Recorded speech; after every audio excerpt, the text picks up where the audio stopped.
सुरुवातीला नागपूरला बरं वाटलं, परंतु नंतर जे ढगात हेलिकॉप्टर शिरलं, इकडं बघतोय ढग तिकडं बघतोय ढग, आणि आमचे देवेंद्र फडणवीस निवांत गप्पा मारत बसले.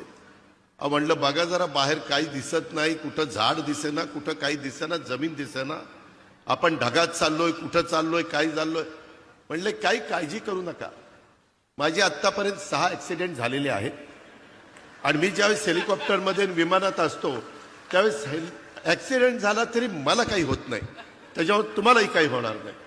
अरे बाबा म्हणलं आता हे काय सांगतोय.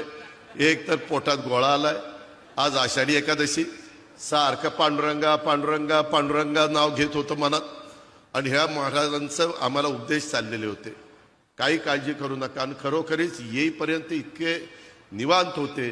ते म्हणले मला ह्याचा अनुभव आहे, माझे अनेक ॲक्सिडेंट झालेले आहेत, परंतु माझ्या कुठं नखाला देखील धक्का लागला नाही. अशा पद्धतीनं बापदादाच्या पुण्याईमुळं इथपर्यंत महाराज पोचलेले आहेत.